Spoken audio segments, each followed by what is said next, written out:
Y bueno, vamos a comenzar. ¿Cuántos somos en este grupo nosotros? Somos 70, Pues estamos 50%.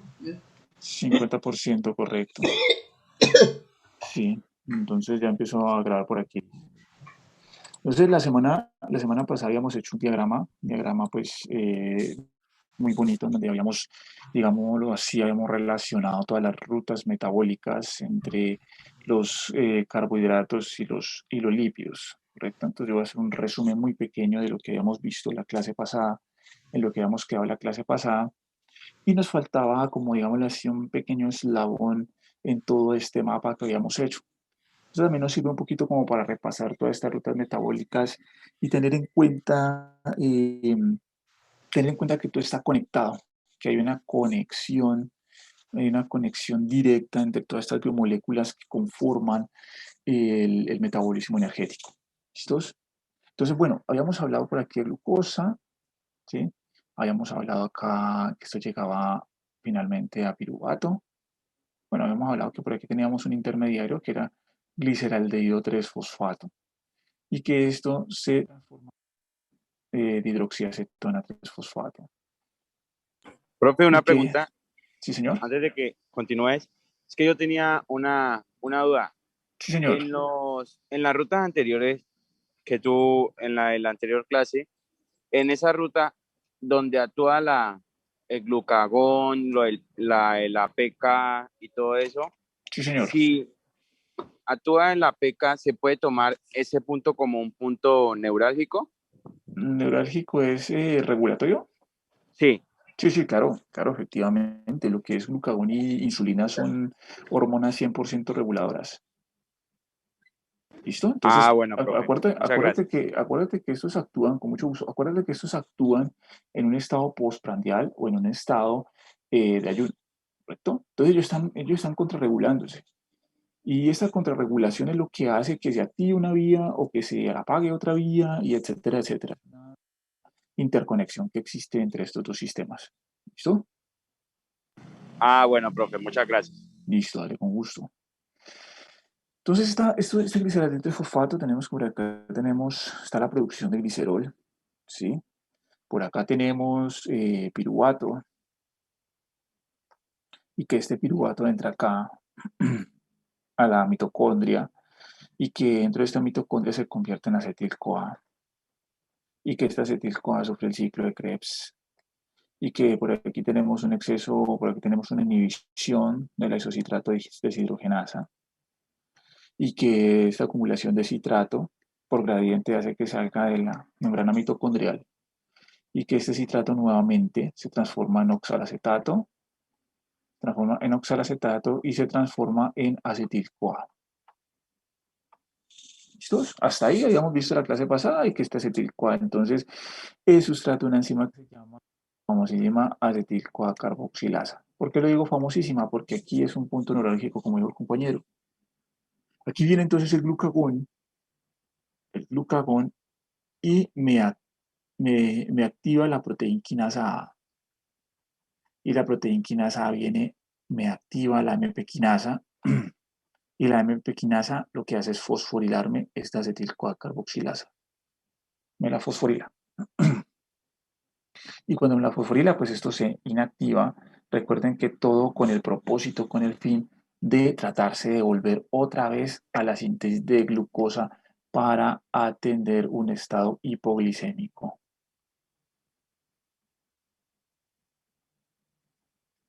¿Listos? Entonces, esa es la razón. Cuando esto se inactiva, ¿qué pasa? Pues no se forma malonil, que es el sustrato del ácido graso sintetasa, también conocida en inglés como la FAS. Entonces, este malonil, como no se produce, no hay síntesis de ácidos grasos, entonces los ácidos grasos no se producen, y recuerden que ácidos grasos más glicerol me forma triacilgliceroles y me forma también fosfolípidos, que ahorita los vamos a ver, y otros lípidos adicionales.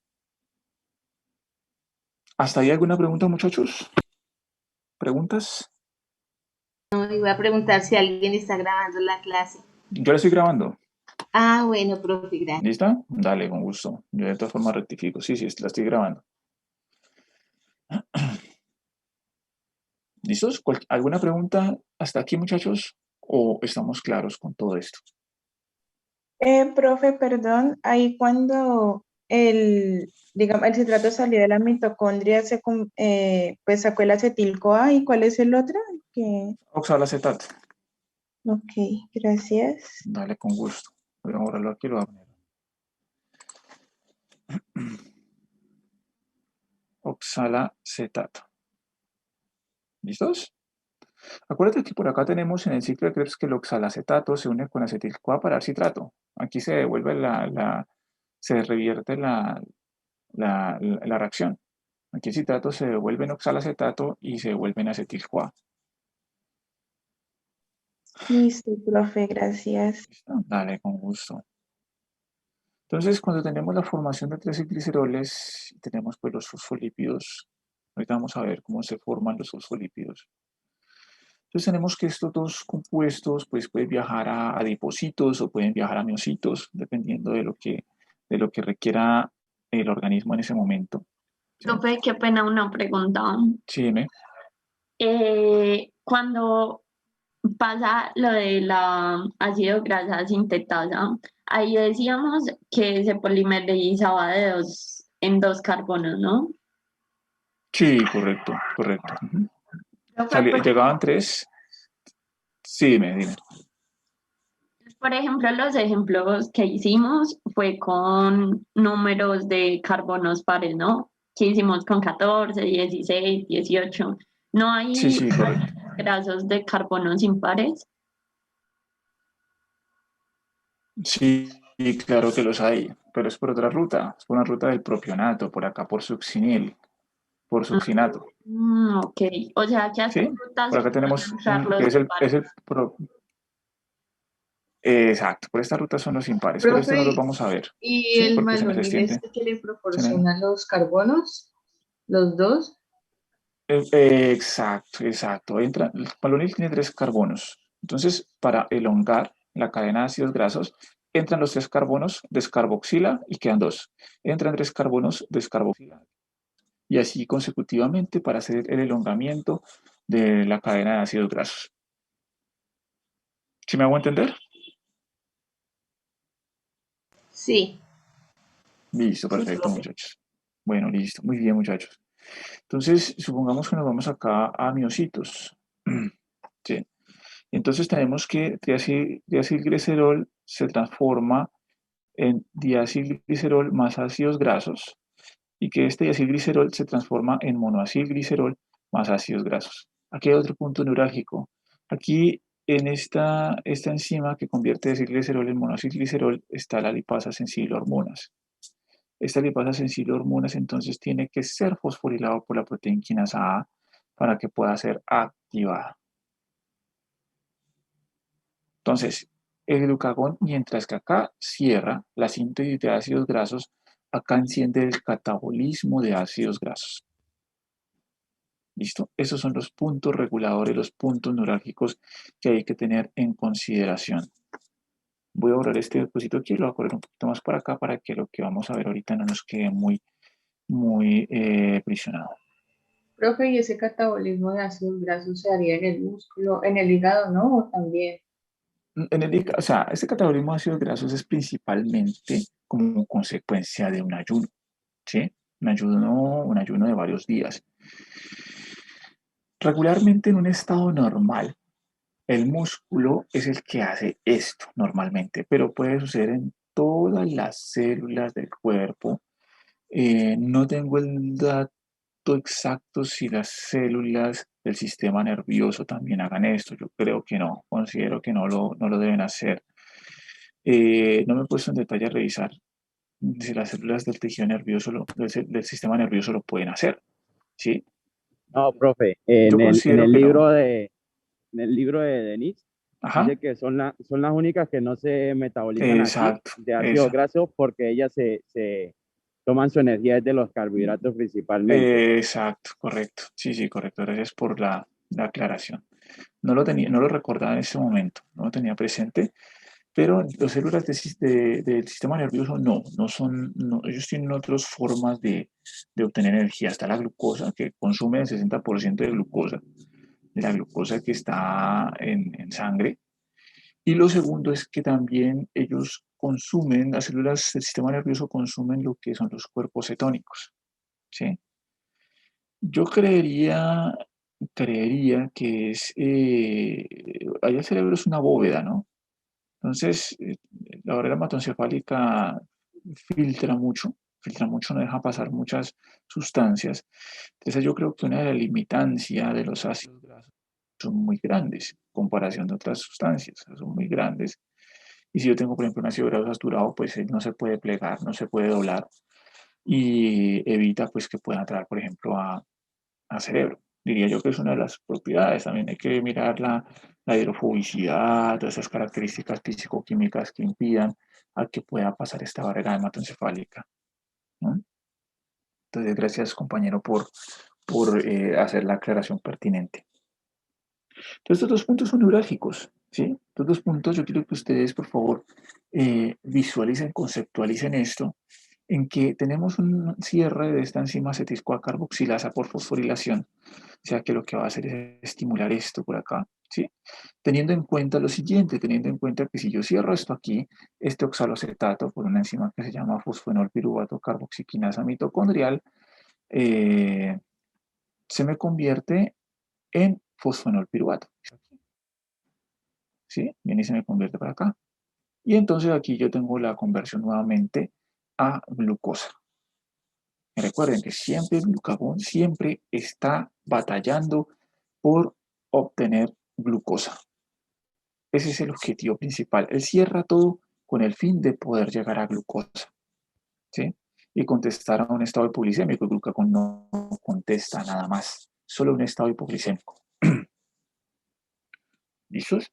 Que ya suceden mil cosas acá adentro y que efectivamente algunas veces la insulina sea una enzima catabólica, otras veces una enzima anabólica, ¿sí? Por ejemplo, en glucólisis la insulina se comporta eh, como una enzima anabólica, ¿sí? Perdón, catabólica. La insulina se comporta como una enzima catabólica aquí en glucólisis, pero acá, por ejemplo, en la síntesis de ácidos grasos se comporta como una enzima anabólica. Acá también en la degradación de ácidos grasos también se comporta como anabólica, porque el glucagón está promoviendo el catabolismo de los ácidos grasos. ¿Sí me hago entender?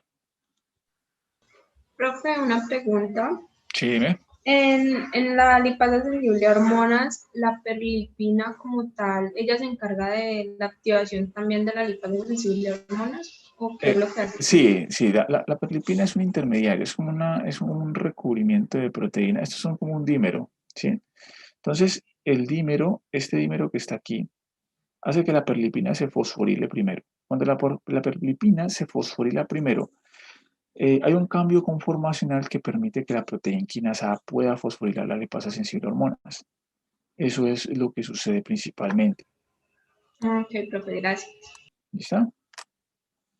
Bueno, con gusto. Entonces tenemos por acá que los ácidos grasos ya entran a mitocondria. ¿Sí? Profe, qué pena, otra pregunta. Sí. Ahí cuando hablábamos de lo de los triglicéridos que se convertían en diacilglicerol más ácido graso y eso, decíamos que al final como de esa ruta quedaba convertido en glicerol más ácido graso y Sí, que correcto. con la glicerolquinasa se podía ir a dihidroxiacetona 3-fosfato o podía volver a triacilglicerol, ¿cierto? Exacto, pero recuerda que los adipocitos no tienen glicerolquinasa.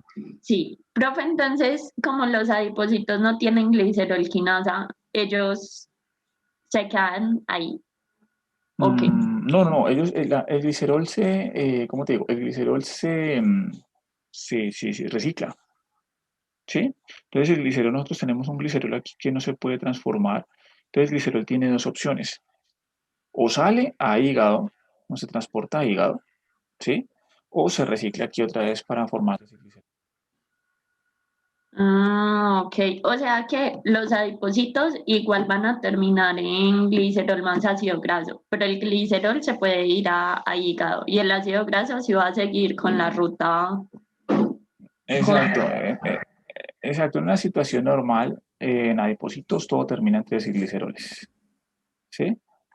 En desgliceroles todo termina en desglicerol en adipósitos. O sea, muy raro, tenés que hacer, o sea, tenés que ser muy juiciosa y muy raro hacer un ejercicio así intenso, intenso, intenso, o estar en un ayuno muy, muy prolongado para que los adipósitos comiencen a catabolizar. Allá todo tiende a estar en desgliceroles. ¿Sí? Pero eso es lo que Profe, sucede. Sí. ¿y esos triacilgliceroles que se forman en los hepatocitos se hacen de forma diferente que en otras partes No, por no, la ausencia de la no, enzima glicerolquinasa? no, O, es exactamente igual. Es exactamente igual, son las mismas enzimas, son los mismos enzimas.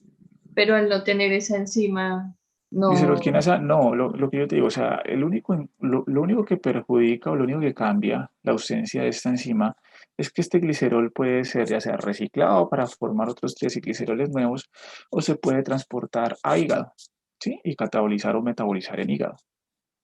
Eso sería como lo único.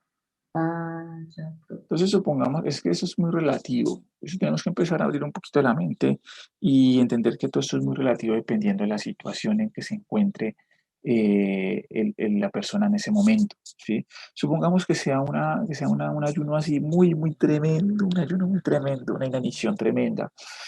Y esta ruta ya, pues se acabó, ¿sí? De ácidos grasos, que es algo muy grave.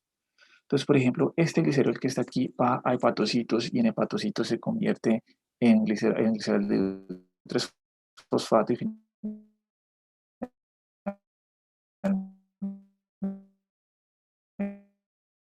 en glucosa.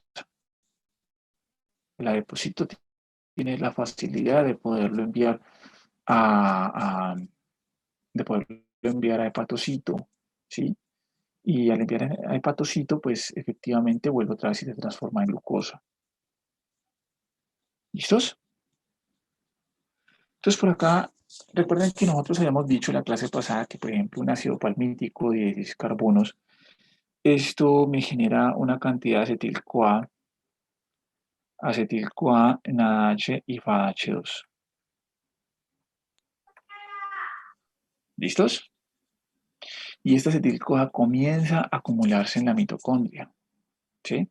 Comienza a acumularse, comienza a acumularse. Hicieron la consulta de que cuántos NADH más o menos, o cuántos FADHs por un ácido graso insaturado. Bueno, si no le hicieron que bueno, si ya las cosas están un poquito más normalitas, la próxima clase hacemos un tallercito donde vamos a involucrar eh, ácidos grasos insaturados para mirar cuánta energía produce un ácido graso insaturado. ¿Listos? Entonces comenzamos a Bueno, acumular acetil-CoA. Pues habíamos dicho que los insaturados solo no producían el FADH2, ¿no? Exacto, sí, sí, solo se le descuenta en el FAH2. Ujú. Bueno, entonces tenemos que empezar un aumento de la concentración de acetil-CoA. Comienza a aumentarse el acetil-CoA. Y se comienza a aumentar, comienza a aumentar, comienza a aumentar el gradiente de acetil-CoA. Este acetil-CoA sobrepasa las concentraciones de oxalacetato. ¿Sí? El oxalacetato es, digámoslo aquí, el sustrato, se llama sustrato, el sustrato límite, se llama el oxalacetato. ¿Por qué razón? Porque el acetil-CoA tiene la capacidad de transformarse en oxalacetato, ¿sí? Y formar citrato. Entonces, cuando hay catabolismo de ácidos grasos en exceso de acetil-CoA, es un exceso tan grande que no todo se va a producir ATP. Esta ruta que está aquí es para producción de mucho ATP cuando se necesita ATP. Pero es tanto el exceso de acetil-CoA por esta ruta que efectivamente el oxaloacetato se comporta como un sustrato límite, ¿sí? Y entonces no va a haber formación de citrato y va a haber una acumulación de acetil-CoA. Entonces, cuando sucede esta situación, se da la cetogénesis. La cetogénesis se da únicamente en hepatocitos, ¿sí? En hepatocitos se da la y la cetogénesis es la formación de cuerpos cetónicos. Entonces, la cetogénesis comienza por la Profe, qué unión. pena. Antes de que pase esa cetogénesis, otra preguntita. Sí, sí, dime. Respecto A lo que te pregunté la clase pasada, o sea, la beta-oxidación también se va a realizar cada 2 carbonos, ¿no? Sí, correcto. De dos Y en dos. ajá, y decíamos que hay cadenas de ácidos grasos donde pueden haber pues carbonos que están insaturados al lado de carbonos que están saturados. Entonces, Correcto. si un ciclo de beta-oxidación se hace con 2 carbonos que están así, uno que es saturado y otro insaturado, ¿cómo sería ahí la formación de producto? Porque pues si fuera insaturado, se supone que no produce FADH2, pero si es saturado, sí, pero si cogimos uno que está saturado con otro que no. O sea, con una esté saturado con otro que no está saturado, dices tú. Sí, Bueno, vamos a dibujarlo aquí. ¿Cómo sería? Nosotros tenemos aquí uno y por acá lejos tenemos otro. ¿Listos? Entonces vamos a trabajar con este que está aquí y vamos a trabajar con este que está aquí. Entonces mira para saturado. Para saturado, acuérdate que nosotros tenemos esto. Nosotros tenemos esto aquí, a ver. A ver, yo lo interpreto yo lo puedo interpretar muy bien en anabolismo. Vamos a tratarlo de interpretar con el catabolismo. Vamos a hacer uno insaturado. A ver qué pasa con estos dos. ¿Sí? Lo primero que tiene que suceder es que una DH, un NAD, ¿correcto? NAD oxidado, va a... Espérate un segundito. Creo que introducir... No, aquí tengo que introducir agua. Qué pena. Aquí se introduce agua, en este punto. Entonces el agua es H más o H menos. Cuando yo estoy insaturado, ¿correcto? H más o H menos. Entonces aquí introduzco OH, aquí introduzco H, y aquí se pierde la insaturación.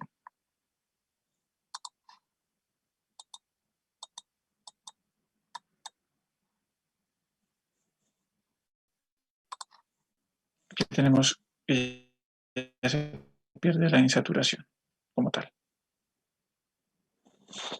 ¿Listo? Ahora esto tiene que oxidarse. ¿Y cómo se oxida? Entonces, este NAD+ viene y recibe este hidrógeno de aquí para quedar en NADH, que es este NADH que estoy señalando acá abajo. ¿Correcto? Y este H pues sale como H+. Ah, no, aquí queda bien, tal como está aquí. Entonces tenemos esta función cuando este H viene para acá, este NADH, aquí se forma entonces un grupo ceto. Entonces me queda el ceto del ácido graso. Y este hidrógeno sale como un H+, porque las reacciones quedan como NADH más H+. Y de esta forma se hace el grupo ceto del ácido graso. Mira que en este punto solo tuvimos un producto de reducción de NADH, de un solo NADH. ¿Sí? ¿Qué pasaría si yo trabajara con un ácido graso saturado? Entonces, con un ácido graso saturado yo tengo CH, CH, CH, CH. ¿Sí? Entonces, hay que formar la insaturación primero. ¿Para qué? Para que el agua pueda entrar. Si no está formada la insaturación, el agua no puede entrar. Entonces, para formar la insaturación, ¿qué tengo que hacer? Oxidar. ¿Y cómo oxido estos dos hidrógenos? ¿Sí? Y los mando para un FADH2, que es este de aquí. Por eso que cuando yo empiezo a catabolizar un ácido graso desde que son saturados, yo tengo 2 pasos de oxidación. Este es el primer paso de oxidación, reduciendo este FADH2. Y este es el segundo paso de oxidación, reduciendo este NAD. Si yo empiezo con un saturado, tengo estos dos productos, FADH2 y NADH. Si yo empiezo con un insaturado, solo voy a tener NADH por este razón, por este motivo, porque ya el paso de la insaturación me la ahorré. ¿Sí me hago entender? más o menos, profe. Profe, ¿podría repetir? Yo Sí, toca que las repites. Sí, profe, por favor. porfa. Bueno, listo, muchachos. Miren aquí esta cosita. Cuando yo tengo un ácido graso saturado, yo tengo todos estos puestos. Por eso se llama saturado, porque todos los hidrógenos están sobre el carbono. ¿sí? Entonces, yo tengo que primero generar una insaturación para que el agua pueda entrar. ¿Por qué tengo que introducir agua? Porque el agua es el que me va a introducir ese grupito de oxígeno que yo necesito para formar ácidos grasos. ¿Listos? Entonces, en este punto, yo tengo primero que insaturar el ácido graso. O sea, es la reversión de la síntesis de ácidos grasos. Recuerden que en la síntesis de ácidos grasos, primero llega el agua y luego del agua viene y se reduce para formar esto, CH2. Acá no, acá me estoy devolviendo. Entonces yo tengo esto como un ácido graso saturado. En este punto de este ácido graso saturado, estos dos hidrógenos yo primero tengo que insaturar. ¿Por qué me estoy devolviendo?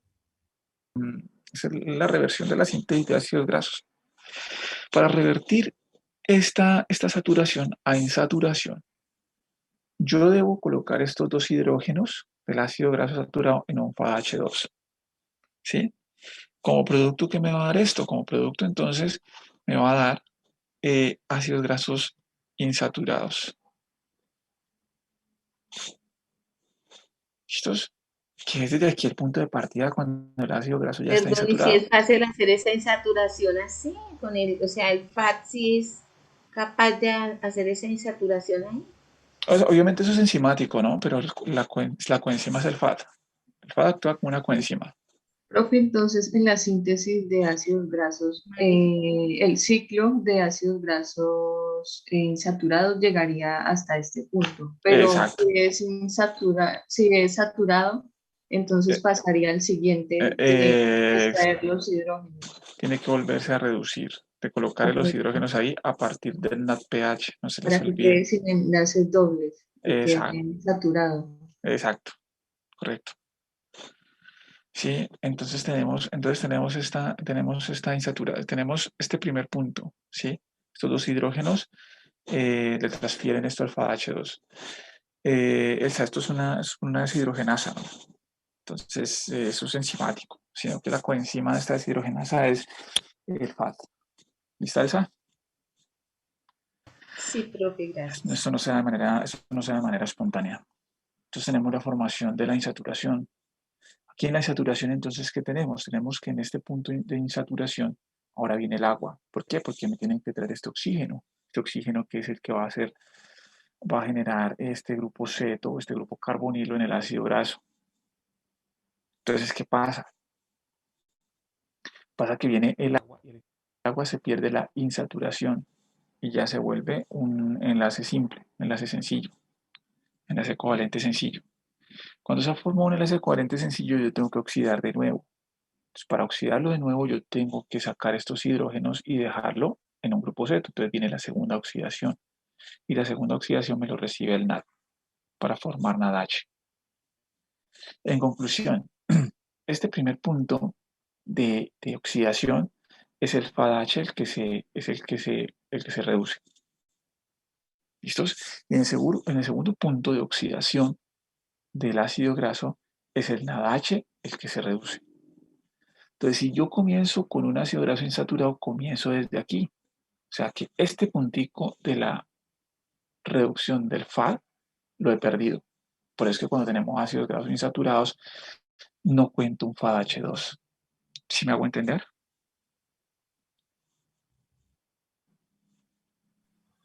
Sí, profe. Entonces, digamos que si tenemos, pues ya es como para que me quede claro el ácido graso insaturado, pues se saltaría todo este primer paso del FAT-H. Exacto, E exacto. El iniciaría de nuevo FADH2. y solo se reduciría el NAT. Exacto, correcto. Tal cual. ¿Sí es claro, muchachos? ¿Se queda un poquito más claro? Sí, Sí, sí, profe, muchas más gracias. claro. Ajá. Listo, perfecto, muchachos. Entonces, ¿aquí qué tengo? Aquí tengo acumulación de acetil-CoA. Se comienza a acumular la acetil-CoA, así de manera impresionante. Entonces, dos acetil-CoA van a fusionarse, van a condensarse, se van a unir dos acetil-CoA, ¿sí? Por medio de una enzima que se llama la tiolasa. ¿La tiolasa qué hace? La tiolasa lo que hace es sacarme una coenzima A. Entonces me queda un compuesto que se llama acetoacetil-CoA. Acetoacetil-CoA. ¿Sí? Entonces, cuando se da el acetoacetil-CoA, este va a ser sustrato de otra enzima que se llama hidroximetil glutaril CoA sintetasa. En este punto, nuevamente entra otra acetil-CoA y sale una coenzima A.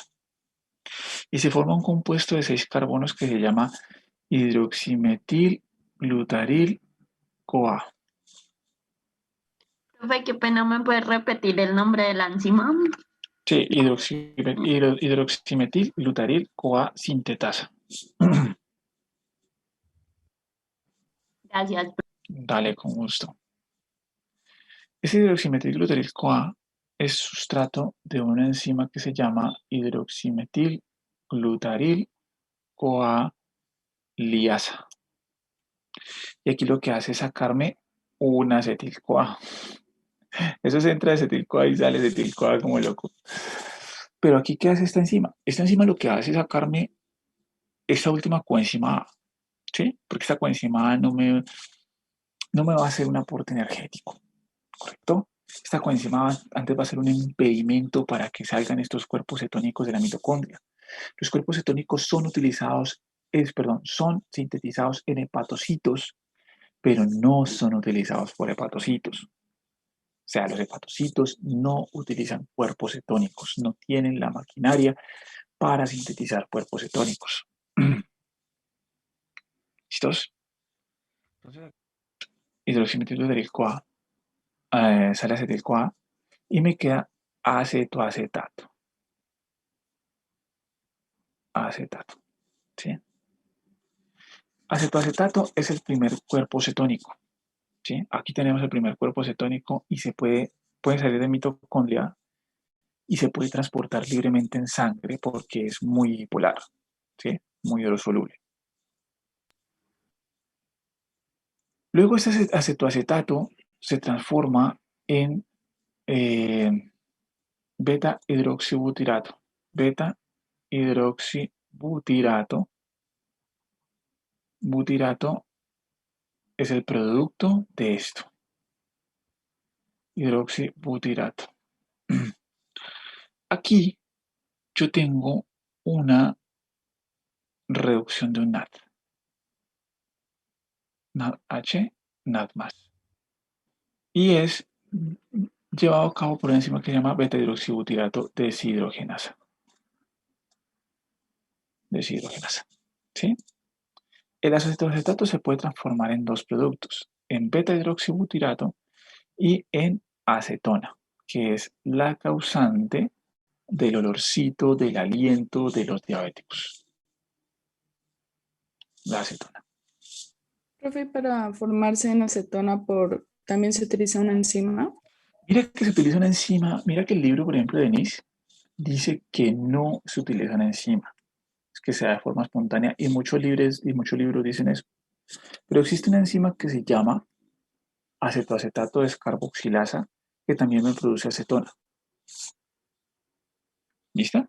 Denise dice que es libremente, que será de forma espontánea, la transformación de acetoacetato a acetona. Artículos, ¿sí? Entonces, ¿de qué depende que el acetoacetato se convierta en acetona o en beta-hidroxibutirato? De esta enzima, beta-hidroxibutirato deshidrogenasa. O sea, si ella está, se va Ella está, exacto, se va a si no, beta-hidroxibutirato. acetona. Exacto. Profe, y todo esto sigue pasando en mitocondria, ¿no? Esto sigue pasando en mitocondria de hepatocito, únicamente de hepatocito. Está bien, profe. Profe, pero si cuando decíamos ¿cuál era? Decíamos que el acetoacetato también puede salir de mitocondria, ¿no? Sí, el acetoacetato, sí. El acetoacetato. Y si él sale, ¿qué ruta sigue? ¿A dónde se va o qué? Músculo, por ejemplo. A músculo. Está bien, profe, de una. Muchas ¿Listos? gracias. Dale, de una. No sé si ustedes ya han visto esto, pero cuando, bueno, esto no sé, algunas veces sí los explican, otras veces no. No sé si ustedes sabían que cuando algo termina en ato, una sustancia orgánica termina en ato, es porque viene del nombre ico, sino que está desprotonado. Por ejemplo, el citato es porque se llama ácido cítrico, ¿sí? Succinato se llama porque es ácido succínico. Beta-hidroxibutirato es porque es ácido beta-hidroxibutírico. Acetoacetato es porque es ácido acetoacético. O ¿Ya sea, sabían? están desprotonados cuando terminan en ato. Ajá, exacto. Se encuentran desprotonados cuando terminan en ato. ¿Sí? Ácido, bueno, lactato o ácido láctico. ¿Sí? ¿Sabían ese datico o no, muchachos? ¿Entramos en detalle con ese dato o no? Sí, sí, yo sí. ¿Sí lo sabían? Profe, yo Sí, no, la verdad. sí. Bueno, hay algo que se llama la PKSUA. La PKSUA, en términos sencillos de explicar, muchachos, no voy a entrar en detalle, no es una clase de química ni equilibrio químico. La PKSUA es el pH en que ellos desprotonan. ¿Por qué por qué todos estos ácidos se dicen con ato? Hay una respuesta muy sencilla. Porque al pH fisiológico, que es 7.4, todos se encuentran desprotonados. O sea que todos dan un grado de acidez a la sangre. ¿Sí? ¿De qué depende? ¿De qué depende? Pues de la concentración de sustrato de cada uno. ¿Listos? Y de qué parte se encuentra. Por ejemplo, este citrato no manifiesta mayor riesgo de cambio de pH porque este citrato nunca va a llegar a sangre. ¿Sí? Este citrato se va a transformar, se va a disociar dentro de la célula. Entonces no va a estar disponible en sangre. ¿Quién sí me da riesgo? Me coloca en riesgo los que se van para sangre. Eso sí que cambian el pH. ¿Listos? Vemos que el ácido beta-hidroxibutírico y el ácido acetoacético tienen un pKa aproximadamente de 4,7. ¿Listos? O sea que a un pH de 4,7 en adelante, ellos ya están desprotonados. ¿Cuál es el punto? El punto es que comienzan estos hidrogeniones a disminuir el pH de la sangre y me generan una condición que se llama acetoacidosis diabética. Muy común, muy común en los rotes de medicina interna se van a encontrar con mucha acetoacidosis diabética y póngale cuidado por qué sucede. Sucede porque los diabéticos tipo 1, esto normalmente se dan diabéticos tipo 1, no quiere decir que no se produzcan diabéticos tipo 2, también se puede producir diabéticos tipo 2. Pero esta condición está principalmente asociada con diabéticos tipo 1. ¿Sí? Al tener poquitos niveles de insulina, esta maquinaria de glucagón está full, está trabajando full. ¿Sí? Por lo tanto, ¿qué sucede? Por lo tanto, pues yo no tengo síntesis de ácidos grasos, por un lado, y por otro lado voy a estar degradando los ácidos grasos que vienen de la dieta constantemente, constantemente degradando estos ácidos grasos y voy a tener una acumulación considerable de acetil-CoA. O sea que voy a tener una constante cetogénesis. Entre otras palabras, voy a tener un aumento enorme de beta-hidroxibutirato y de acetoacetato. Entonces, claro, ustedes conocen el principio de Le Chatelier por soluciones amortiguadoras, ¿conocen? Si estuvieron viendo soluciones amortiguadoras. Entonces, ¿qué va a Sí, pasar? Listo. Entonces el sistema de bicarbonato colapsa el sistema de bicarbonato y tenemos pues la reducción de pH sanguíneo. Y entonces pues al paciente hay que colocarle bicarbonato. ¿Sí? Al paciente se le coloca bicarbonato y se le regula pues el pH de la sangre. Pero estas condiciones son muy frecuentes en los pacientes de diabetes tipo 1. Vamos a hablar un poquito de... Profe, Sí, una pregunta, entonces, se tendría energía a partir de los ácidos grasos, pero eso generaría en los cuerpos cetónicos. Exacto, correcto. En ese caso, cuando ya hay una acumulación de acetil-CoA, eso se produciría también por una limitación del oxalacetato. Exacto, que es un... Y entonces, toda esa disminución de pH y todo eso, eso se vería afectado en seguir obteniendo energía a través de esa fuente. O sea, si tú Eso tienes... no No, lo que sucede es que cuando tú no tienes... continuaría y continuaría para eh, seguir obteniendo energía de esa forma. exacto, lo que pasa es que es muy distinto, por ejemplo, un miocito en donde tú gastas el ATP de manera inmediata. ¿Sí? Pues como tú gastas ATP de manera inmediata, tú estás utilizando esta ruta y se viene para acá. ¿Sí? A gasto ATP. En comparación del hepatocito, en el hepatocito no. El hepatocito no necesita tanto ATP. Por lo tanto, hay una acumulación de acetil-CoA. Pero ¿Lista? de igual modo yo seguiría obteniendo la energía, solo que Sí, produciendo gaseosa. sí, exacto. Pero teniendo una tasa mayor de formación de beta-hidroxibutirato y acetoacetato. Ya en un estado, digamos, más grave de inanición, se pasaría, digamos, a las proteínas, ya en el último recurso, Sí, sí, digamos que sí, las proteínas comienzan a degradarse. cuando ya no se puede por esta vía. Exacto. Pues por esta ya comienzan a degradarse las proteínas, pero tiene que ser un caso muy... Tiene que ser que ellas en una agonía, Sí, agonizando ya. ya, Sí, ya cuando se esté ya así mal, mal, mal, mal. Ya las proteínas comienzan a degradarse, especialmente los aminoácidos hidrofóbicos ramificados alifáticos son los que más contribuyen, son los que contribuyen al poder energético. Y es muy bajito, ¿no? La energía de las proteínas son muy bajitas. No son así considerables como estos. Entonces, por ejemplo, estos cetogénesis, mira lo bonito del cuerpo. Tenemos que las grasas producen alta energía, pero no son utilizados como en un proceso de inanición de mucho tiempo.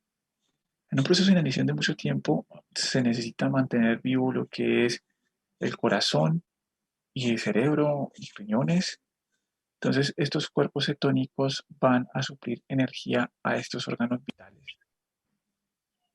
¿Sí? A los órganos vitales van y se les suministra energía para que puedan funcionar. Pero los cuerpos cetónicos tienen esa principal función que hacen que se utilicen para energía de órganos vitales. ¿Listos? Todos estos cuerpos cetónicos viajan en sangre. Y cuando viajan en sangre, entonces llegan a músculo. Y en músculo se devuelve. Todo esto se devuelve. ¿Listos? Se devuelve. Vamos a ver cómo se devuelve. Se devuelve por una enzima especial que tiene los músculos y que no tiene el hepatocito. Vamos a ver por acá, a ver cómo es que se devuelve esto.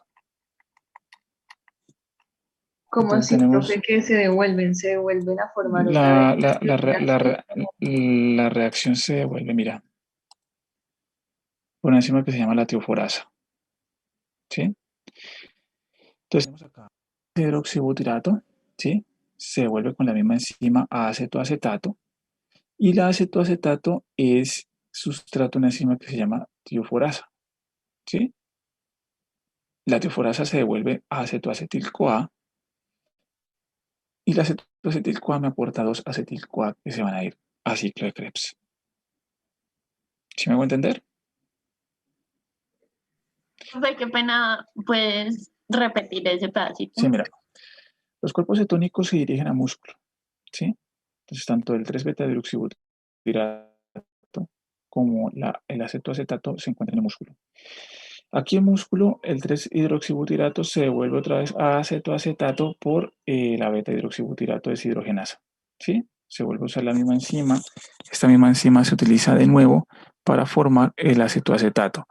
Entonces, el, el acetoacetato luego se transforma a acetoacetil-CoA por medio de la tioforasa. ¿Quién le aporta esa coenzima al acetoacetil-CoA? Se le aporta la succinil-CoA. ¿Sí queda claro? Entonces se devuelve la acetil-CoA a 2-acetil-CoA y eso me va a generar entonces eh, la, la, los NADH del ciclo de Krebs. Entonces, aquí tenemos nuevamente, estos acetil-CoA se van a transformar en AH en ciclo de Krebs y pues ahí se va a conseguir energía de nuevo. ¿Listos? Profe, ¿y por qué se forman Volverles a dos? repetir para que nos quede un poquito más claro. ¿Cómo? Porque a la final se ¿Oices? forman dos acetil-CoA. Acuérdate que nosotros estamos partiendo de acetoacetato, ¿sí? Acá la síntesis es que se formaba el cuerpo cetónico acetoacetato a partir de hidroximetilglutaryl-CoA, ¿sí? Y que esta hidroximetilglutaryl-CoA liasa lo que hace es sacarme un acetil-CoA. La hidroximetilglutaryl-CoA viene como producto de la condensación de 3 acetil-CoA. Si cada una tiene 2 carbonos, cada acetil-CoA tiene 2 carbonos, este va a tener 6 carbonos. Cuando yo saco un acetil-CoA, le resto 2 carbonos, o sea, me quedan 4 carbonos, ¿sí? Luego viene el succinil-CoA y le aporta la coenzima A para que me pueda producir 2 acetil-CoA. ¿Por qué? Porque cada acetil-CoA tiene 2 carbonos, por 2 serían 4 carbonos. ¿Sí me hice entender? O un poquito enredado. No. No, profe, ahí sí me dejé con No, rapper. A veces no quedamos, mira, ponerle cuidado. El hidroximetilglutaryl-CoA tiene 6 carbonos. ¿Sí? ¿Estamos hasta ahí? Sí, profe. Tiene 6 carbonos porque es la condensación de 3 acetil-CoA. Y cada acetil-CoA pues tiene 2 carbonos, perdón. Profe, pero esa bueno, eso no se formaba, era por el acetoacetil-CoA. O sea, cada acetoacetil-CoA entonces tiene 3 carbonos, ¿o qué? Mira, cada acetil-CoA tiene 2 carbonos. Mira, aquí está la síntesis. Entonces, si yo tengo 2 acetil-CoA, yo voy a tener un acetoacetil-CoA que es de 4 carbonos. ¿Sí? Aquí mira que se le introduce otro acetil-CoA, otros 2 carbonos para darme hidroximetilglutaryl-CoA que es de 6 carbonos. ¿Correcto? Y mira que aquí sale un acetil-CoA, o sea que esto sería menos carbonos para darme acetoacetato. En conclusión, el acetoacetato tiene 4 carbonos. ¿Y cuál es la razón de condensación que no había escuchado de esa acetilcoenzima que tenga como 3 unidades de acetilcoenzima A? O sea, No, ¿cómo no se te entiendo la explica eso? pregunta, Elsa. ¿Perdón? No te entiendo la pregunta. Es que estoy entendiendo que se tiene la acetilcoenzima A y ella se condensa para dar 3 acetilcoenzima A para poder entrar aquí en este ciclo. Entonces no había escuchado nunca que la Bueno, mira. No, condensación mira. Esto es cetogénesis, ¿no? ¿Correcto? Entonces aquí tenemos, primero se condensan 2 acetil-CoA por medio de una enzima que se llama la tiolasa. La tiolasa me forma acetoacetil-CoA, que es un compuesto de 4 carbonos provenientes de 2 acetil-CoA, que cada acetil-CoA tiene 2 por 2, 4 carbonos. Posteriormente viene otra enzima que se llama hidroximetilglutaryl-CoA sintetasa. Esta enzima HMG-CoA sintetasa lo que hace es introducir otro acetil-CoA al acetoacetil-CoA para formarme un compuesto que se llama HMG-CoA de 6 carbonos. ¿Sí te respondo a la pregunta esa? Sí, Listo, pero no perfecto. pues, bueno, y ahí sigue el ciclo, ¿sí? Aquí estamos hablando, es que Valentina me pregunta que por qué de 4 carbonos, que por qué salen 2 acetil-CoA. Profe, Entonces, sí, sí, hasta ahí sí quedé bien con lo que le dijiste a Elsa. Ya entonces acetoacetato tiene... exacto, 4 carbonos. Acetoacetato tiene 4 carbonos. Sí, Ajá, porque aquí sale un entonces, acetil-CoA. Entonces, ¿qué pasa? Como yo tengo 4 carbonos, este acetoacetato de 4 carbonos que tengo aquí, ¿cierto? Tiene que catabolizarse a 2 acetil-CoA porque cada acetil-CoA tiene 2 carbonos. O sea que aquí estos 4 carbonos tienen que salir 2 acetil. ¿Sí me hago entender? o sea que técnicamente ahí se divide a la mitad, por así decirlo, formando Exacto, dos acetil-CoA. exacto. Por la Ok. tioforasa que utiliza, ¿cuántas moles de succinil-CoA utiliza? Pues utiliza 2. 2 de succinil-CoA porque yo necesito 2 coenzimas A para sacar las 2 acetil-CoA. Ok, ok. Y entonces ya ahí, bueno, pero en el acetoacetil-CoA todavía tendría los 4 carbonos, ¿no, profe? ¿Dónde está? Ah, sí, sí, aquí, sí, 4 No, carbonos. no, al otro lado, en el músculo, arriba, Aquí, sí, aquí tengo todavía los 4 4 carbonos. carbonos, exacto. Y luego ahí sí es como que se divide y ya Se forman los divide y dos forman los ácidos. dos, exacto. Forman los Ah, está dos. bien, profe. Ahí sí, ya, profe, muchas ¿Listo? gracias. Listo, dale, perfecto. Una pregunta. ¿Sí? Dime. Es que pues ahí ese mismo 3-hidroxibutarato es el mismo que nos mostrabas como beta-hidroxibutarato. Exacto. Sí, correcto. Ujú. Gracias. Dale, con gusto. ¿Sí queda claro entonces cetogénesis y cetólisis, muchachos?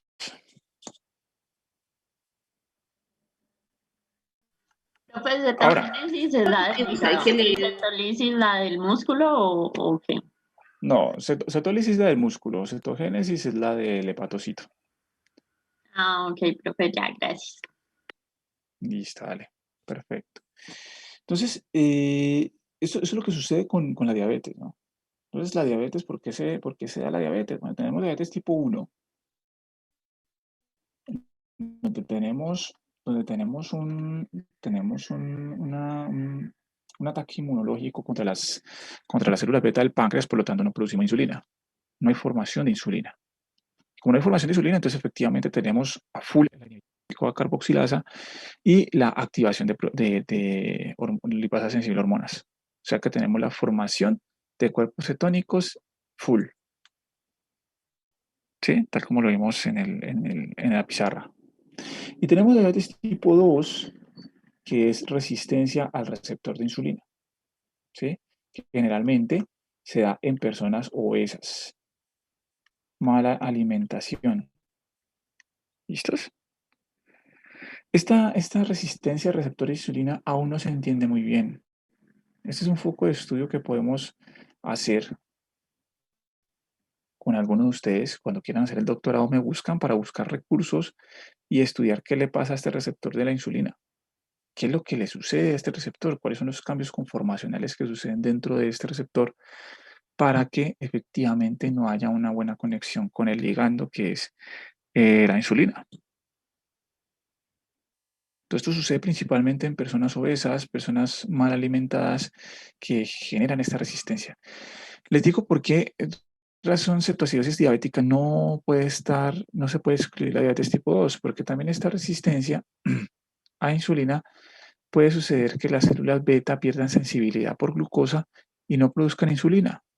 Entonces, si los niveles de insulina bajan para diabetes tipo 2, también se va a la cetoacidosis diabética, porque la insulina prácticamente actúa indirectamente sobre la lipasa sensible a hormonas. Entonces, la diabetes tipo 1 también, la diabetes tipo 2 también puede presentar cetoacidosis diabética. ¿Listos? Y la diabetes tipo 2 principalmente está relacionada con una condición que se llama estado hiperosmolar no cetósico. El estado hiperosmolar no cetósico es un aumento de glicemia altísima, más o menos de 400 a 600 miligramos por decilitro de glucosa en sangre. Entonces, eso hay una polidipsia constante, eso hay, no es un cambio osmótico exagerado que existe en los riñones. Entonces, eso es una deshidratación severa. Y cuando ustedes estén rotando en el San Juan, también les va a llegar de estos pacientes, muchachos. Estén por allá en el San Juan, se acordarán. Ah, sí, estado premolar no cetósico, cetoacidosis diabética, eso es muy común que encuentren esto. ¿Listos? ¿Preguntas? Profe, entonces ya Ujú. esos dos, digamos que se produjeron esos cuerpos cetónicos en el hígado, en el músculo pues ya se revirtió toda la reacción y volvió a ser acetil-CoA y ese acetil-CoA ya se utiliza para generar energía. Exacto, ciclo de Krebs. Ujú. ¿Listos? ¿Preguntas? ¿Hasta aquí? ¿Preguntas? Sí, yo Es el tengo una. producto de la degradación de la síntesis de ácido, de la degradación de ácidos grasos. serían como, digamos, dos productos, el hidroxibutirato y los cuerpos cetónicos. Hidroxibutirato y acetoacetato son los cuerpos cetónicos. Ah, bueno, Sí. eso es, y a partir de ese hidroxibutirato es que se obtiene la energía, digamos. Exacto, sí, porque mira que la transformación de 3-hidroxibutirato a acetoacetato, ya tenemos la primera reducción de NAD. ¿Sí ves Ah, aquí? Aquí ya tenemos la primera energía. El paso de 3-hidroxibutirato a acetoacetato, ya tenemos la primera formación de energía. ¿Sí? Con la reducción de este NAD. ya, profe, gracias. Vale. ¿Alguna pregunta adicional? Sí, yo quería comentar algo. En esas dietas cetónicas que se hacen donde solamente se comen pues lípidos y se dejan de comer carbohidratos, también se lleva, o sea, eso también lleva a una cetoacidosis o el cuerpo puede contrarrestar eso. Pues mira, eso es una pregunta muy chévere. Si tú tienes una dieta rica en lípidos, únicamente en lípidos, pues bueno, aparte de que va a tener consecuencias fisiológicas, un desequilibrio fisiológico tenaz, porque vas a tener, pues, los lípidos son, ¿cómo se dicen? Son liposolubles, no son hidrosolubles. Entonces vas a tener una acumulación tenaz de lípidos, ¿sí? Por otro lado, no necesariamente se va a llevar a una cetoacidosis diabética. Te digo por qué, porque tú tienes esta vía cerrada, pero las células no son. Ellas saben que efectivamente tienen que nutrir glucógeno. Ellas no se pueden quedar sin glucógeno ni se pueden quedar sin glucosa. ¿Sí? La hipoglicemia que se tiene en estas dietas es severa y la hipoglicemia es complicado más que todo para el miocito. El corazón es el que más sufre con estas dietas.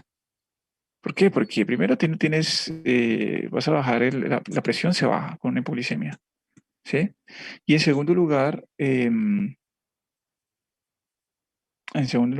segundo lugar, los lípidos son acumulables ¿qué? En los vasos sanguíneos. Entonces, claro, el corazón va a tener que hacer más fuerza para generar perfusión, pero no tiene fuerza, porque no tiene ATP. ¿Listos? No hay glucosa en sangre, o Profe, sea, es un estado de una desequilibrio pregunta. muy grave. Sí. Profe, otra pregunta. ¿Por qué ante el consumo rico en grasas entonces no se haría la síntesis de ácidos grasos? ¿Por qué con el consumo en grasa no se haría la síntesis de ácidos grasos? Y cuando la dieta esté eh, rica en grasa, Si no se se haría, da, pero no porque se inhibiría. ¿no se inhibiría? No, no se inhibiría, porque es que mira, cuando tienes ácidos grasos, tienes alto triacilglicerol, ¿cierto? En sangre esto se degrada a ácidos grasos y los ácidos grasos también contribuyen con el aporte energético. Normalmente cuando las dietas son ricas en ácidos grasos hay un aumento de concentración de triacilgliceroles en adipocitos. Ah, sí, me ¿Listo? confundí. Gracias. Entonces, exacto. Entonces, el aporte energético que se le hace, si tienes una dieta rica en ácidos grasos, en carbohidratos, pues los adipocitos comienzan a nutrirse. Si tú tienes una dieta rica en ácidos grasos y bajos carbohidratos, el carbohidrato siempre tiene que estar presente. La glucosa tiene que estar en una concentración ideal en sangre. Si no hay una concentración ideal en sangre, hay un fallo sistémico, ¿sí? Entonces hay por ejemplo, la reabsorción en riñón, la reabsorción de líquidos en riñón se va a ver afectada con una glucosa desbalanceada, ¿sí? La presión sanguínea se va a ver afectada, el corazón se va a ver afectado. Entonces, ¿qué pasa? Si tú consigues acetil-CoA por ácidos grasos, ¿sí?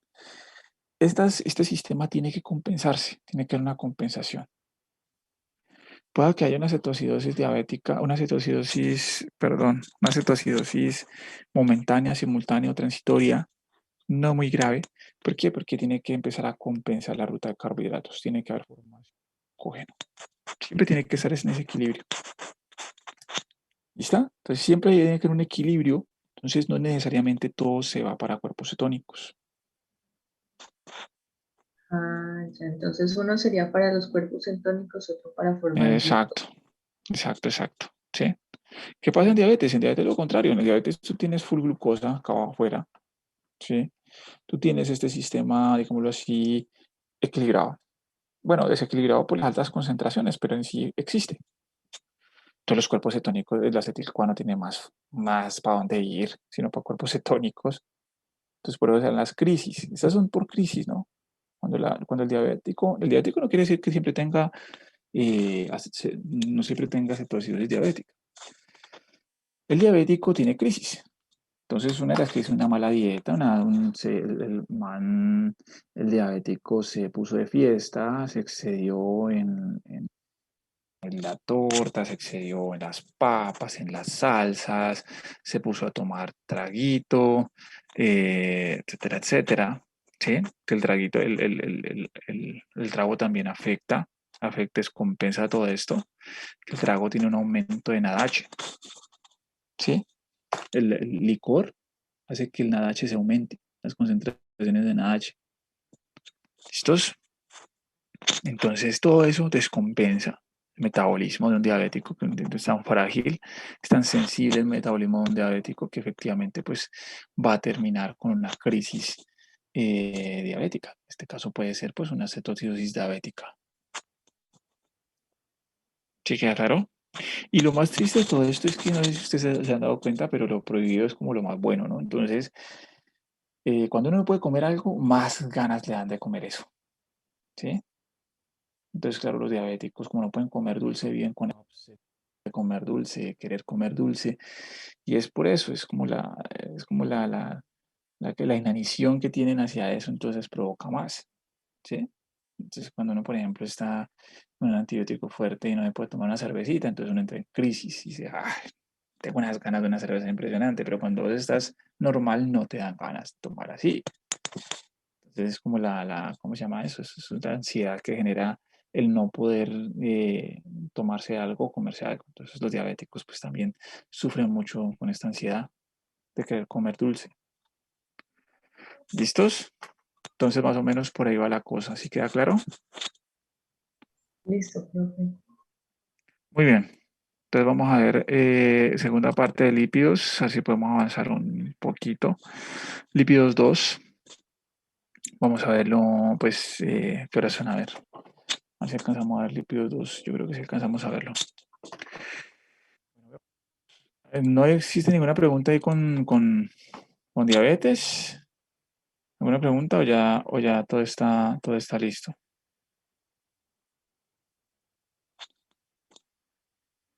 ¿Que todo está listo, muchachos? ¿No hay preguntas?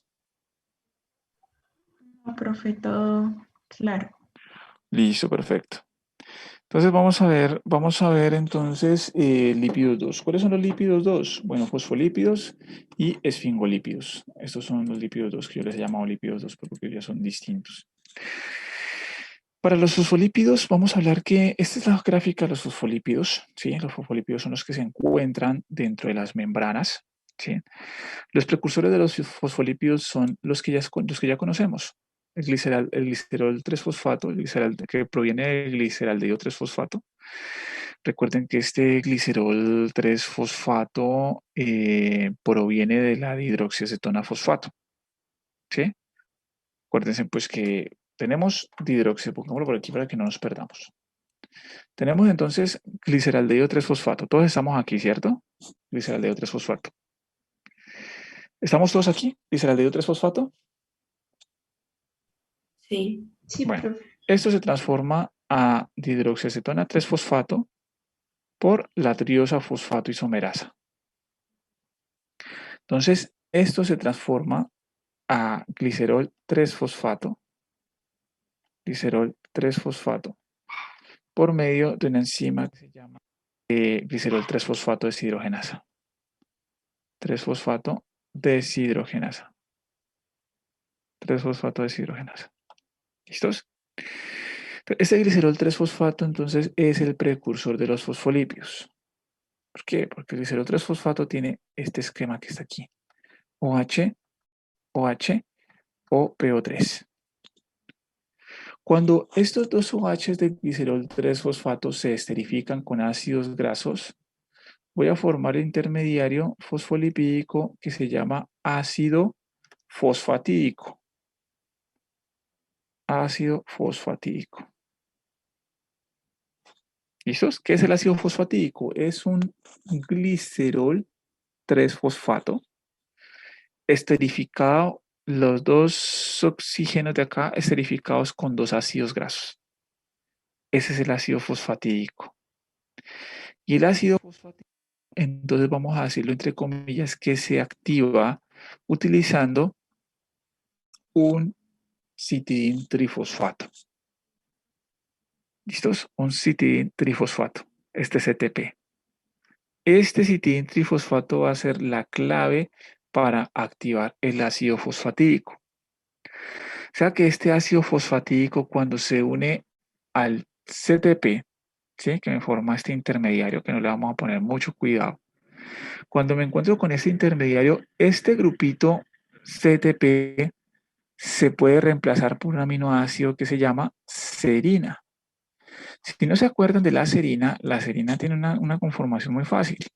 El grupo amino, el grupo ácido y tenemos acá el grupo alcohol. Este grupito de alcohol de la serina es muy reactivo, supremamente reactivo este OH de aquí. Mejor dicho, eso juega un papel esencial en toda esta parte del metabolismo, ¿sí? Entonces este OH viene y se coloca aquí. Todo esto es enzimático, pero yo no voy a entrar en detalle en enzimas. Se coloca aquí y me forma el primer fosfolípido que se llama fosfatilserina. ¿Sí? Esto que yo estoy marcando aquí, esta es la cabeza polar del fosfolípido, esta parte del CTP. ¿Listos? Entonces, esa partecita del CDP que está aquí se reemplaza por la serina. ¿Listos? Por la serina y me forma el primer fosfolípido que se denomina fosfatilserina. Y aquí enmarco el grupito funcional de la cabeza polar de la fosfatilserina. Ahora, yo tengo fosfatilserina tal cual lo vemos aquí. Ese es el grupo amino del aminoácido, ese es el grupo carboxílico del aminoácido. Este es nuestro punto de partida, ¿sí? Entonces tenemos fosfatilserina, que es muy frecuente en las células nuestras, en las membranas de las células nuestras, especialmente en la cara interna de la bicapa, ¿sí? Normalmente se coloca en la capa interna de la bicapa. Por acá tenemos una descarboxilación de esta fosfatilserina, o sea, sale este. Por aquí está llegando una chiva, qué chévere. Está llegando una chiva, quién sabe apoyar aquí en qué parte de la protesta. Son bonitos. Bueno, entonces este sebo que tengo aquí sale dióxido de carbono, sale en forma de dióxido de carbono, ¿sí? Y forma fosfatiletanolamina. ¿Listos? También es muy frecuente en las membranas de nosotros.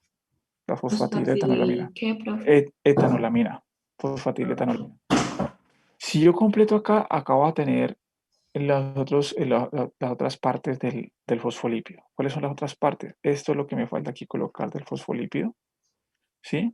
Aquí tenemos entonces el glicerol, el esqueleto del glicerol con sus respectivos ácidos grasos esterificados.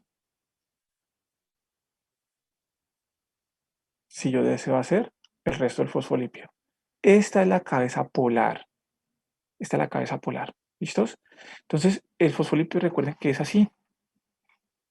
Entonces, el primer fosfolípido que sintetizan mis células es la fosfatilserina. La fosfatilserina se descarboxila utilizando piridoxal. Si no se llama la vitamina B6, no recuerdo en este momento qué vitamina es. Y me forman fosfatiletanolamina.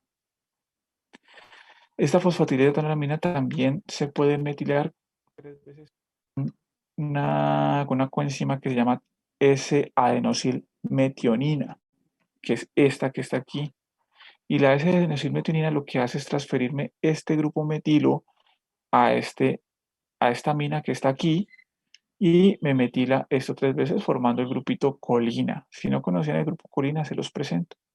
Es este de aquí. O sea que son tres fosfolípidos indispensables para las membranas nuestras. Fosfatidilcerina, fosfatidiletoanolamina y fosfatidilcolina. ¿Listos? Consultar en dónde se encuentra la cardiolipina. Consulten eso, por favor. Cardiolipina. ¿En dónde está la cardiolipina? ¿Listos? Que es la fusión de 2-fosfatidilglicerol, pero no vamos a ver pues fosfatidilglicerol por ahora. ¿Alguna pregunta con las rutas de síntesis de fosfolípidos, muchachos? ¿Preguntas?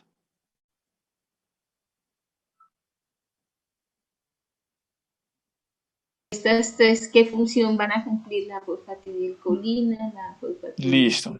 Ya, fosfatidilcolamina y la fosfatidilcerina. ya voy para allá. Bueno, la fosfatidilcerina y fosfatidiletoanolamina. Bueno, todos estos forman membranas. ¿Listos?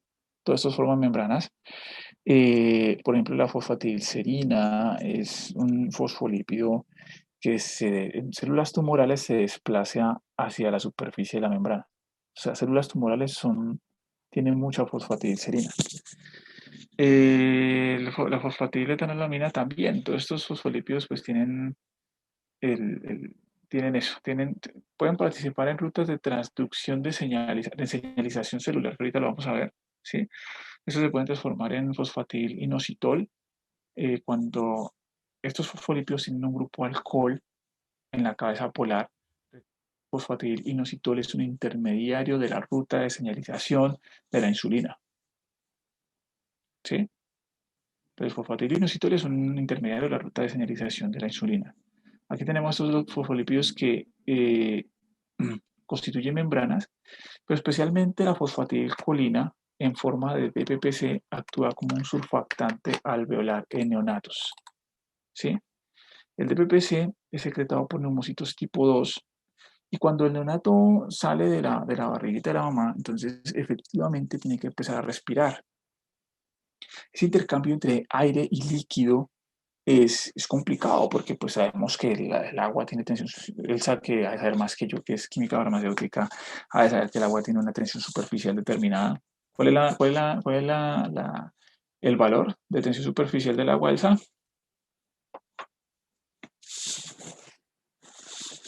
Elsa. El agua se toma de referencia para el resto porque es de la más alta de tensión superficial, ¿sí?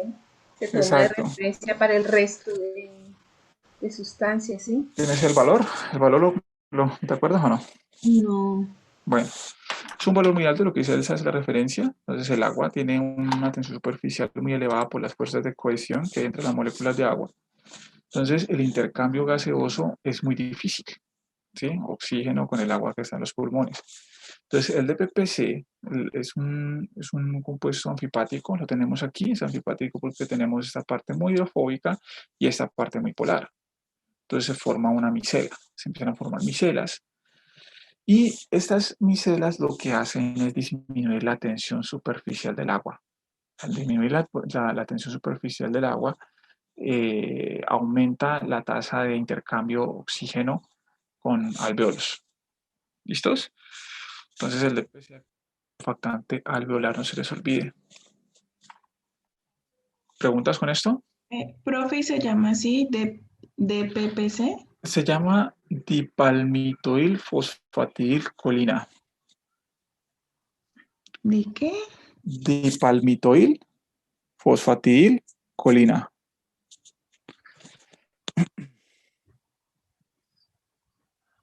Gracias. ¿Lista? ¿Me gustó? ¿Listos? Bueno, entonces seguimos por acá. Entonces, degradación de fosfolípidos. Es muy importante tener en cuenta. Estoy consultando, dice que en agua 20 gramos tiene 72.8 Newton. Listo, sí, Newton metro cuadrado. de tensión superficial. Exacto. Y varía, obviamente. Y a 100 grados, bueno, va disminuyendo, ¿no? A medida que aumenta la temperatura. disminuye, ¿no? Porque hay menos cohesión en las Exacto, moléculas. exacto. Entonces, ahí es inversamente proporcional. Correcto, entonces tenemos empieza a disminuir, ¿no? La tensión superficial de 72, 74 Newton metro cuadrado, comienza a disminuir. Muy bien, Elsa, muy chévere. Nosotros hacemos ensayos con tensión superficial. No sé si conoces el ángulo, el equipo ángulo de contacto, Elsa. Entonces, nosotros miramos, ustedes pueden decir que uno es muy desocupado viendo gotas, ¿sí? Cuando llueve, que uno se pone a ver goticas y que contarlas, que no hay que... Pero en un equipo que es de tensión superficial, él lo que hace es analizarme la gota, ¿sí? Entonces, cuando yo trabajo con sistemas anfipáticos o polielectrolitos, lo que hace es cambiar la forma de la gota. Entonces, el cambio de la forma de la gota me dice si cambia o no cambia la tensión superficial. Es una cosa súper charra porque ¿quién se pone a estudiar gotas? Pues, aquí tiene un profesor que se pone a estudiar con gotas de ocupado. Hay muchas cosas que hacer. Bueno, entonces aquí en este punto vamos a hablar de la degradación de los fosfolípidos y la importancia que Pero tiene sí es esta. importante lo de las gotas, porque por ejemplo en dosificaciones para los ojos, que son bastante delicados, orificios que tienen eh, los dosificadores, entonces hay que hacerle los estudios de gota, porque no, ese diámetro va a influir en que me entre más o menos cantidad de medicación a mi ojo, por ejemplo. ¿Ah, sí? Entonces ¿En serio? ahí toca a uno estudiar gotas, Ve, no gota a sabía. gota, Qué y tensión chévere. superficial, y bueno, toda esa serie de cosas. Ve, muy chévere, Elsa. No sabía. No tenía ni idea. No tenía ni idea, ¿sabes? Pues Bacano. hablando de gotas, ¿no? Y de verdad, como gotas, gotas. ¿Quién se pone a mirar una gota así en medicación? Toca ponerse a mirarlas porque, por lo que les decía, si un medicamento que es bien justo para un ojo, que es súper delicado, entonces allí no es lo mismo una gota grandota que una gota pequeña. Entonces los dosificadores ahí tienen que ser bastante regulados. Ve, muy bacano. Muy bacano. Listo. Vamos a ver la degradación de fosfolípidos. La degradación de fosfolípidos participan muchos fosfolipasas. O sea, la fosfolipasa C, fosfolipasa D, fosfolipasa 1, A2. Miren que cada uno actúa en un sitio distinto del fosfolípido utilizando un mecanismo, una catálisis tipo hidrolasa. ¿Listos? Entonces, ¿cuál voy a resaltar? Voy a resaltar la fosfolipasa C. La fosfolipasa C la resalto debido a que esta participa en transmisión de señal con receptores acoplados a proteína G. La fosfolipasa C es una enzima que actúa como un efector de este mecanismo. Y recuerden que esta vía de señalización, no sé si la vimos o no la vimos. Bueno, esta vía de señalización me lleva a regular el calcio citosólico, ¿sí? La fosfolipasa C. Si no la vimos, pues se me pasó ese pequeño detalle. El calcio, regula el calcio, la fosfolipasa C. Y otra muy importante que vamos a ver es la fosfolipasa A2. La fosfolipasa A2 corta el enlace éster del carbono número 2 del glicerol, o sea, del fosfolípido, porque aquí ya estamos hablando de un fosfolípido. Esa fosfolipasa 2 es regulada por cortisol, ¿sí? El cortisol la inhibe. El cortisol actúa prácticamente por el sistema del glucagón, ¿correcto? O sea que en presencia de cortisol, esta fosfolipasa A2 se inhibe. Este mecanismo se ha publicado muy poquito sobre este mecanismo y esta es otra tesis doctoral por si alguno de ustedes motiva para que busquemos financiación, recursos y comencemos a trabajar con fosfolipasa A2. Se conoce muy poco. Se dice que es el cortisol el que actúa por receptores de acoplo a proteína G y que la proteína quinasa de alguna forma inactiva esta fosfolipasa 2. Y entonces esta fosfolipasa A2 es importante porque me abre una ruta a las prostaglandinas. ¿Ok? que de hecho también son muy importantes, prostaglandinas.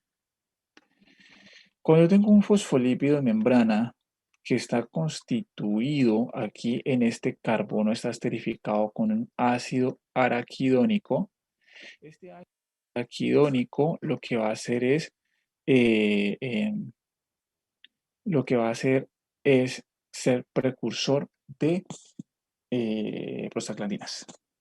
Si no sabemos qué son prostaglandinas, las prostaglandinas son vasodilatadores, vasoconstrictores, perdón.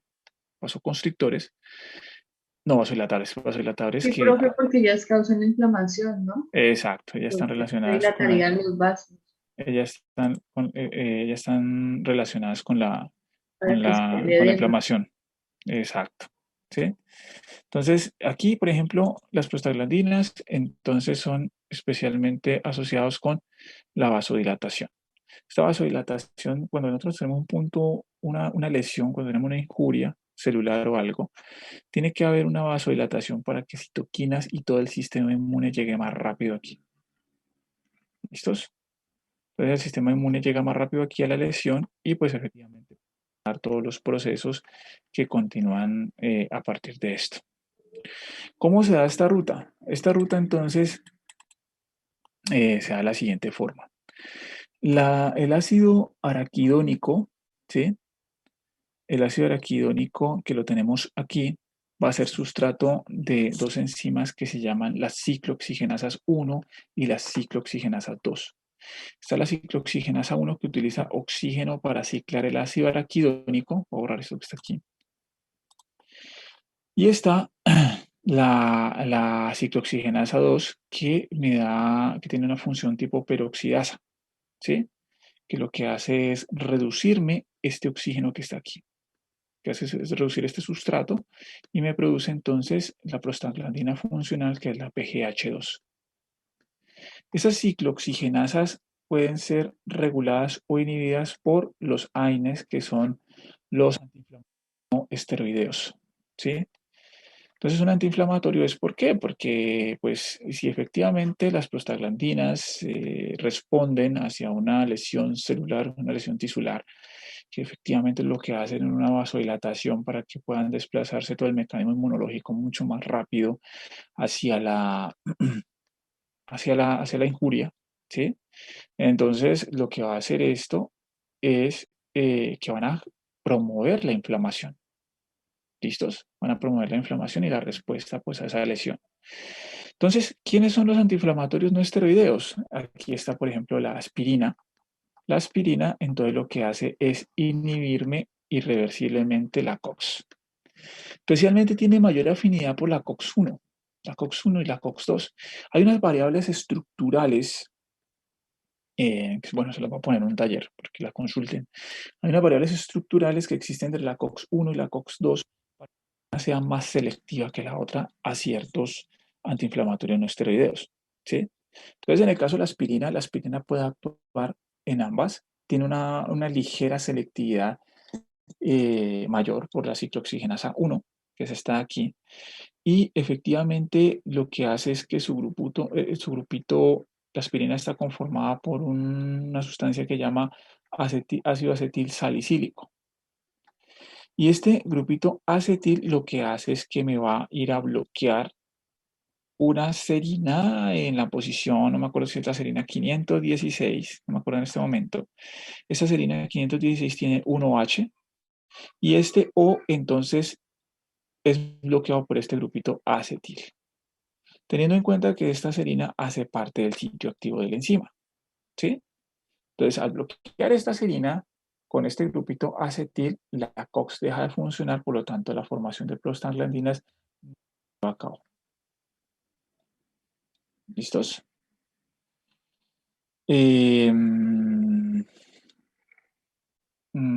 Listo. ¿Alguna pregunta con esto?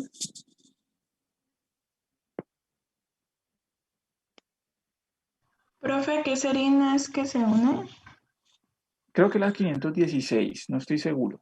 Si pueden rectificar ahí, les agradezco. No tengo aquí pastel ni champú ni nada. Okay. Creo que la 516, pero no recuerdo muy bien. Ajá.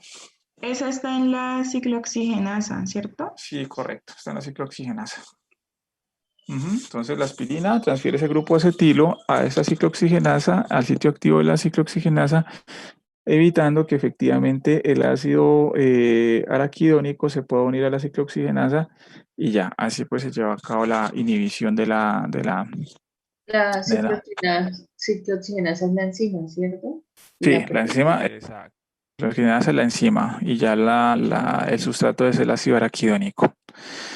¿Listos?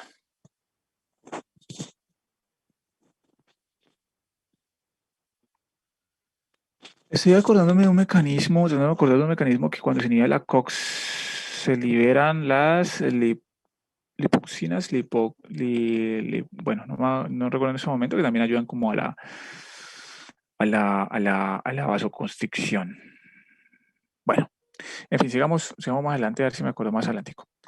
Pero entonces la pregunta es la siguiente, entonces, ¿qué es lo que hace la aspirina? ¿Por qué la aspirina tiene ese efecto anticoagulante? Bueno, entonces, para hablar de esto, tenemos que tener en cuenta que este PGH2 es también precursor de otras sustancias que ayudan a la agregación plaquetaria, como es el caso de los tromboxanos. Los tromboxanos, por acá lo tenemos, el tromboxano B2, ¿sí? Este tromboxano es mediador de la coagulación. Tiene pues toda la razón, porque es que si se tiene una herida, por ejemplo, una lesión no sé si tiene algún nombre técnico, que haya salida de sangre, bueno, que haya una herida, que haya sangre. Estas prostaglandinas lo que hacen es generar una vasodilatación para que los citoquinas y todas estas moléculas de respuesta inmune lleguen ahí al sitio. Y a su vez, pues tiene que hacer una coagulación, un clotting, ¿sí? Tiene que coagular para que esa herida se pueda cerrar. Entonces, las prostaglandinas directamente están relacionadas con la formación de tromboxanos. ¿Sí? Tromboxanos A2, tromboxanos B2, que actúan como sustancias de señalización celular para que aumente la agregación plaquetaria y de esa forma, pues, formar el cloring, o no sé, cómo en español. Bueno, yo creo que se debe decir como... Coágulo. Sí, el coágulo, la coagulación, sí, como tal. Entonces, esa es la relación que existe y el ácido acetil salicílico actúa de esa manera. ¿Alguna pregunta con esto?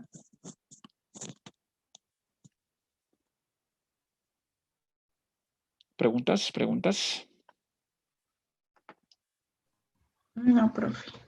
¿Preguntas? Si quieren repasamos o seguimos. ¿Qué dicen ustedes? Uy, profe, repaso, por favor. Repaso, Sí, profe. profe. Repaso.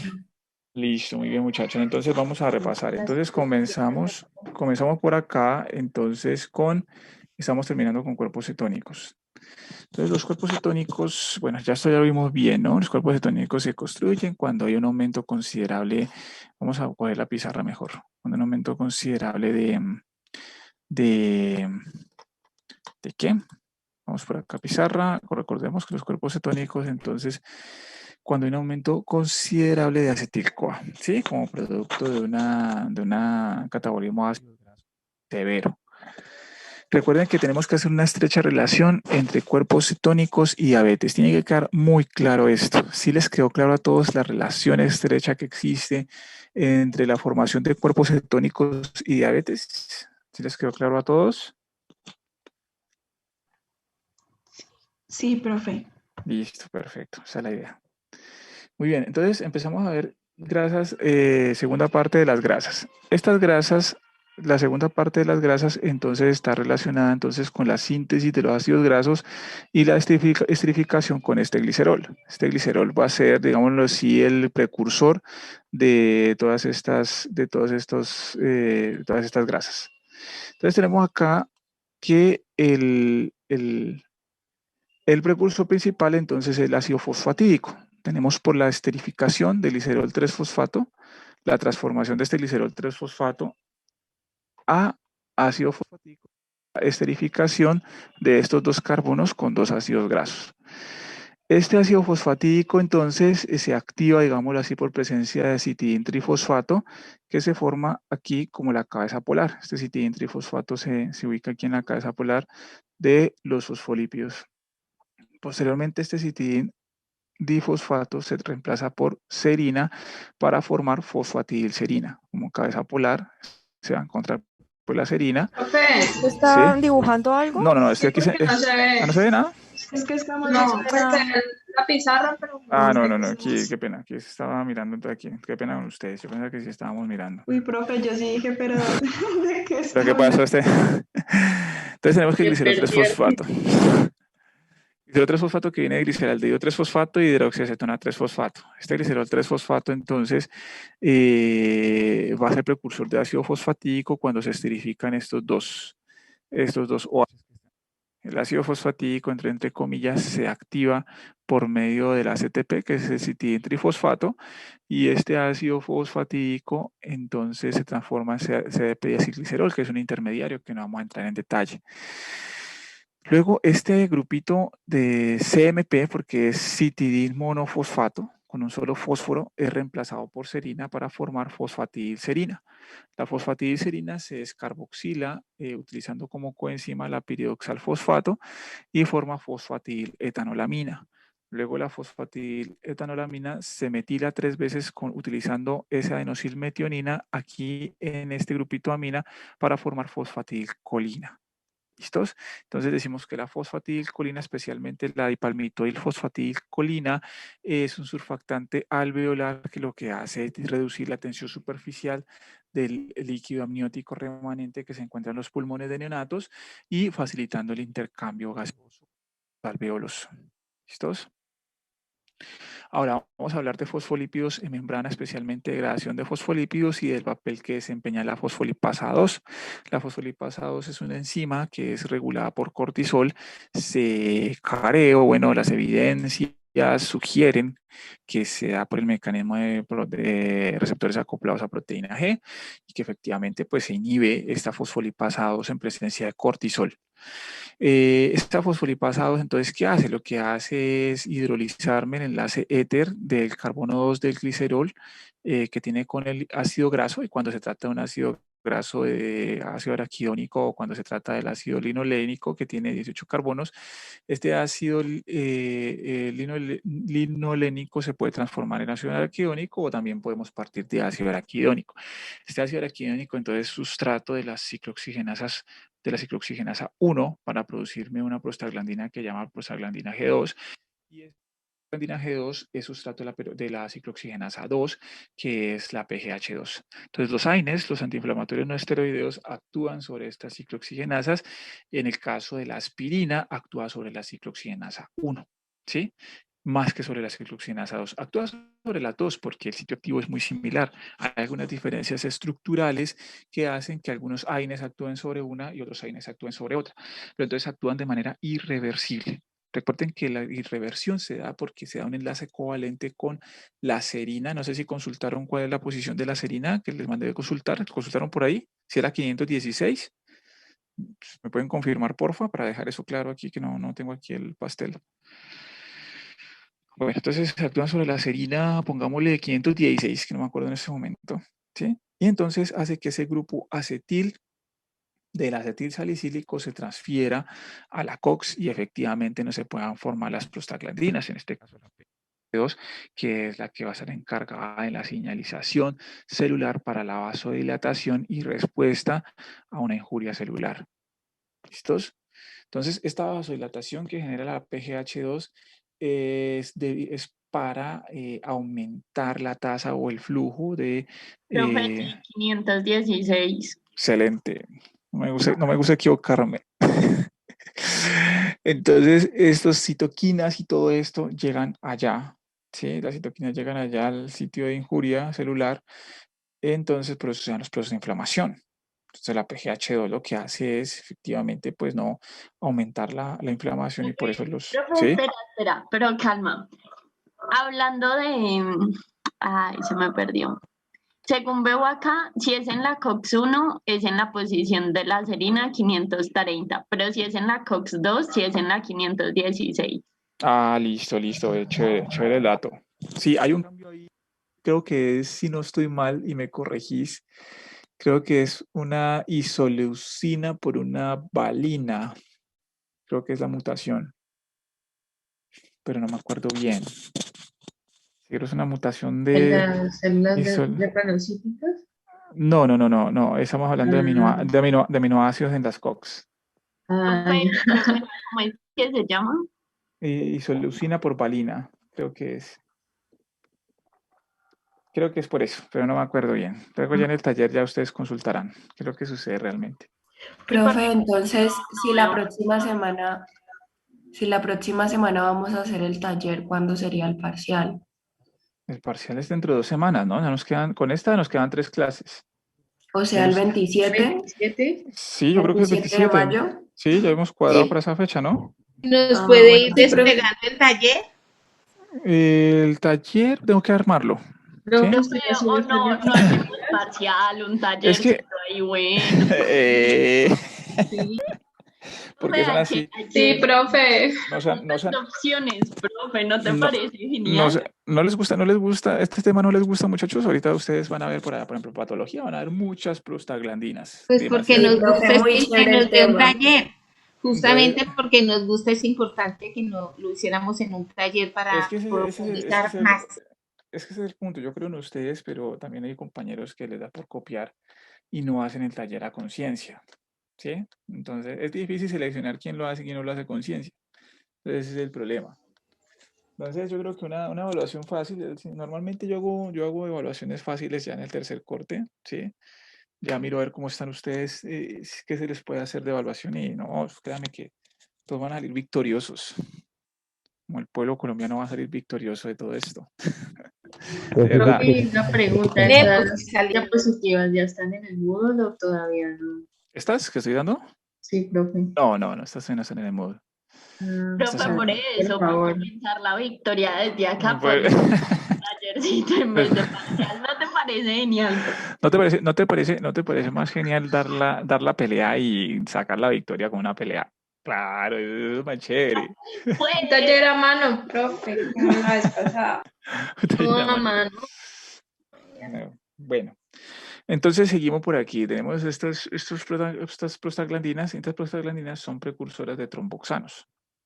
Todos los tromboxanos acá, los tromboxanos entonces están involucrados en los procesos de agregación plaquetaria, de coagulación. Y por eso, pues, también se afecta ¿cómo se dice? Sí, afecta también la coagulación cuando una persona se medica con aspirina. Bueno, yo voy a dar esfingolípidos, pero yo creo que no nos alcanza el tiempo. No quiero andar como muy rápido con esto. Espero pues que haya quedado claro lo que hemos visto hoy, muchachos. ¿Sí? Vamos a ver esfingolípidos. Empezamos esfingolípidos la próxima clase. Luego pasamos a esteroides. Y de esteroides pues ya pasamos a proteínas. ¿Listos?